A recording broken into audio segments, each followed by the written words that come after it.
Hello friends. तो आज शुरू करते हैं हम कि जो मेरा एक कोर्स आने वाला है उसका जो कंटेंट होगा उसमें कौन कौन से टॉपिक को इंक्लूड किया जाएगा। ठीक है, उन सभी टॉपिक के बारे में हम आज बात करेंगे। और वो टॉपिक कौन कौन से हैं जो आपको मिलेंगे कोर्स में। ठीक है, ये आप जो पेज देख रहे हैं ये मेरी बुक का फ्रंट पेज है। ओके, सो ठीक है, ये इंट्रोडक्शन पेज है और आपको ये कंटेंट पेज है। ठीक है, ये कंटेंट पेज है। तो हम आज इसी के बारे में बात करेंगे। राइट, सो पहले से पेन को सिलेक्ट कर लेते हैं। चलो, ग्रीन माय फेवरेट। ओके, तो ये कंटेंट में हमारे पास कौन कौन से चैप्टर है। देखो, चैप्टर 1 में हम पढ़ेंगे टेंस, और टेंस का इसमें हम जस्ट क्या इंट्रोडक्शन पढ़ेंगे। ठीक है, इंट्रोडक्शन पढ़ेंगे कि टेंसेस का क्यों हम टेंस को पढ़ते हैं, ये सब इसमें हम देखेंगे इंट्रोडक्शन में। ये 3 टाइप्स का हुआ, जैसे हमारा हुआ present, past and future. Okay, अब प्रेजेंट में हम पढ़ेंगे प्रेजेंट इंडेफिनिट, जिसको हम सिंपल प्रेजेंट भी कहते हैं, और प्रेजेंट कंटिन्यूअस, और present perfect, present perfect continuous. हमारे ये चारों के चारों जो टॉपिक है ये हमारे कंसीडर होते हैं प्रेजेंट के अंदर। ओके, फिर हमारा नेक्स्ट है पास्ट इंडेफिनिट, पास्ट का continuous, past perfect, past perfect continuous. ठीक है, वंस ये जो 4 है ये कंसीडर होते हैं पास्ट टेंस के अंदर। राइट, और फिर हमारे पास है फ्यूचर इंडेफिनिट, और फ्यूचर कंटिन्यूअस, फ्यूचर परफेक्ट, और फ्यूचर परफेक्ट कंटिन्यूअस। ये लास्ट के जो ये 4 टॉपिक है ये हमारे कंसीडर होते हैं फ्यूचर टेंस के अंदर। तो गाइज यहाँ पे ये टॉपिक है जो कि टेंस में जो टेंस के अंदर आते हैं। राइट, अब क्या होगा, आपने टेंसेस को कंप्लीट कर लिया तो आप ये ना समझे कि आप जो है किसी भी सेंटेंस को अब बना सकते हो। रीजन, बिकॉज जो टेंस होता है वो हमारे खाली टाइम फ्रेम को बताता है, टाइम उस मोमेंट को बताता है जब भी कोई इंसिडेंट या कोई एक्शन को किया जाता है। ठीक है, कोई भी देखो, कोई भी एक्शन होता है तो वो किसी ना किसी एक टाइम पे होता है। ठीक है, वो सिर्फ उस टाइम को डिनोट करता है कि वो प्रेजेंट में हुआ या पास्ट में हुआ या फ्यूचर में होने वाला है। ठीक है, अगर आपको एक टेंस का स्ट्रक्चर पूरा बनाना है तो उसमें देखिए टेंस सिर्फ आपको टाइम से ही मतलब नहीं होगा, बट उसमें आपकी प्रीपोजिशंस यूज होगी, आर्टिकल यूज होंगे, और आपके एडवर्ब, नाउन, प्रोनाउन, ये सब होगा। ठीक है, तो हम नेक्स्ट जो चैप्टर पढ़ेंगे वो पढ़ेंगे हम आर्टिकल। ठीक है, और आर्टिकल में हमारे पास देखो एन एंड द, ये तो हम नॉर्मली पढ़ेंगे ही। ठीक है, बट आप एक चीज यहाँ पे नोटिस करना कि जैसे आप ये पढ़ रहे हैं आर्टिकल वाले चैप्टर, तो इसमें आपने एक चीज नोटिस की होगी, जैसे मैं लिखता हूँ आई गो टू स्कूल। ठीक है, और एक मैं दूसरा लिखता हूँ आई गो टू द स्कूल। ठीक है, अब दोनों देखिए दोनों ही करेक्ट है, बट आप नोटिस करेंगे यहाँ मैंने दा को लिखा है, यहाँ मैंने दा को नहीं लिखा है। इसमें देखो अब क्या है, इससे क्या हो रहा है, इस दा को लिखने से पूरा का पूरा सेंटेंस का मीनिंग ही चेंज हो जा रहा है। इसका मतलब कुछ और होता है, इसका मतलब कुछ और होता है। ठीक है, तो ये देखेंगे हम कि इस तरह के जो डिफरेंसेस है, ये छोटी छोटी चीजें ये किस तरह से हुई, जिसमें हम कॉम्पिटिटिव एग्जाम में मोस्टली हम क्या करते थे, एरर करके आ जाते हैं। ठीक है, तो ये चीजें हैं, तो ये सब हम देखेंगे आर्टिकल वाले चैप्टर में। आर्टिकल वाला चैप्टर अपने आप में काफी बड़ा चैप्टर है, ये जस्ट मैं आपको एक ओवरव्यू दे रहा हूँ इन सभी चैप्टर के। ठीक है, और अब फिर देखिए 15 चैप्टर हम पढ़ेंगे नाउन। नाउन भी उसी तरह से कि इसकी पोजीशन क्या होगी, करेक्ट पोजीशन क्या होगी, किस तरह से नाउन भी बहुत ही ज़्यादा इसका भी यूज़ है, अलग अलग तरीके से नाउन की भी काफ़ी डिफरेंस है नाउन का भी। ठीक है, अगर हम नाउन के बारे में भी पढ़ेंगे तो नाउन भी काफ़ी चीज़ें देखने को मिलेगी नाउन में। ठीक है, जैसे मैं आपको एक एग्जांपल देता हूँ, मैं लिखता हूँ बॉय, ठीक है, फिर मैं इसमें एस ऐड कर देता हूँ, फिर हो जाता है बॉयज, राइट।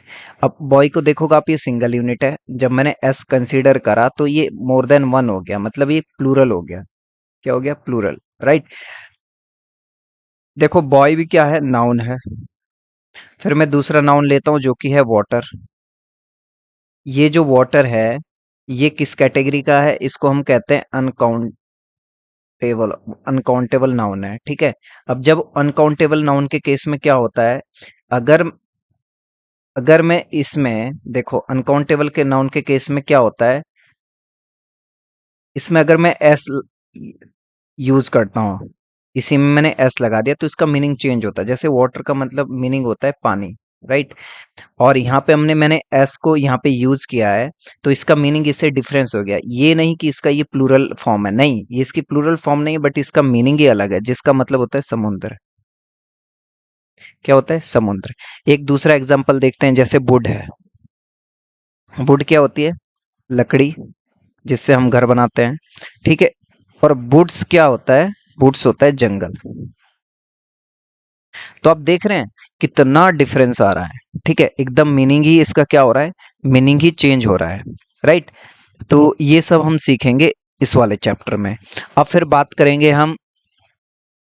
बात करेंगे 16 चैप्टर, जो कि है प्रोनाउन के बारे में। प्रोनाउन में हम सारे के सारे प्रोनाउन देख लेंगे, जैसे ही है, शी है, और इट है, दे है, ठीक है, और यू है, वी हो गया, आई हो गया। ये सारे के सारे प्रोनाउन है, और इनका प्लेस क्या होगा, ये किस किस कब इनका यूज किया जाता है, ये बहुत ज्यादा इसका भी काफी वाइड यूज है। किस तरह से हो गई, ये सब हम देखेंगे प्रोनाउन वाले चैप्टर में। क्योंकि हम प्रोनाउन क्यों यूज करते हैं? हम करते हैं नाउन की रिपीटेशन को अवॉइड करने के लिए, राइट। अब फिर 17 में हम पढ़ेंगे बर्ब। अब बर्ब भी दो टू टाइप्स की होती है, एक फाइनाइट, एक नॉन फाइनाइट। तो इस वाली में हम पढ़ेंगे फाइनाइट वर्ब, जो कि फाइनाइट वर्ब क्या करती है? एक्शन को रिप्रेजेंट करती है, मतलब हिंदी में कहीं तो क्रिया क्रिया को बताती है फाइनाइट वर्ब। कोई जो भी कोई एक्शन होता है ना, जैसे कोई दौड़ रहा है तो दौड़ने का एक्शन हो गया, कोई पढ़ रहा है तो पढ़ने का एक्शन, कोई स्विम कर रहा है तो स्विम कर रहा है, जो भी कोई एक्शन हो रहा है, ठीक है, एक्शन फॉर्म को रिप्रेजेंट करता है फाइनाइट वर्ब्स। और इसी में हमारी दूसरी जो फॉर्म होती है वर्ब्स की, होती है नॉन फाइनाइट वर्ब्स, बट ये एक्शन को रिप्रेजेंट नहीं करता है, ये रिप्रेजेंट करता है नाउन एंड एडजेक्टिव को, ठीक है। नाउन एंड एडजेक्टिव को रिप्रेजेंट करता है क्या? Non finite verb. फिर हमारे पास आता है एडवर्ब। एडवर्ब क्वालिफाई करता है किसको? वर्ब को। जैसे आपने देखा होगा, मैं लिखता हूं, ही रन्स स्लोली। यहाँ पे देख रहे स्लोली व्हाट? रन्स। कि स्लोली क्या होता है? दौड़ता है, ठीक है। तो दौड़ने के लिए क्या क्वालिफाई कर रहा है? दौड़ने को कौन क्वालिफाई कर रहा है? ये, जो कि क्या है? एडवर्ब। ये चीजें हो गई। अब इसी तरह से हम बात करें एडजेक्टिव की। एडजेक्टिव के केस में क्या होता है? एडजेक्टिव किसको क्वालिफाई करता है? नाउन को। जैसे मैं लिख दूं, he is an Intelli Intelli he is an intelligent boy, ठीक है। मैं कहता हूं इंटेलिजेंट हूँ, हम बोलेंगे बॉय, जो कि क्या है? नाउन। तो इंटेल ये किसको मॉडिफाई कर रहा है? बॉय को, ठीक है, यानी कि नाउन को। तो ये एडजेक्टिव हो गया। और इसी तरह से आप देखिए यहाँ पे प्रीपोजिशन। प्रीपोजिशन क्या बताती? एग्जैक्ट पोजीशन की बात करती है। प्रीपोजिशन किसकी बात करती है? ये करती है पोजीशन की बात, ठीक है। पोजीशन क्या है? अप है, डाउन है, इन है, आउट है, अंडर है, ये सारी की सारी क्या होती है? ये प्रीपोजिशंस होती हैं। और ये प्रीपोजिशन जो है, ये पोजीशन को बताती है, ठीक है। फिर हम पढ़ेंगे types of sentences and clauses. अब दोस्तों देखो, आपने सारे के सारे ऊपर से जितने भी चैप्टर है आप क्लियर कर चुके हैं। अब बारी आई है इनको सेंटेंस में अरेंज करने की।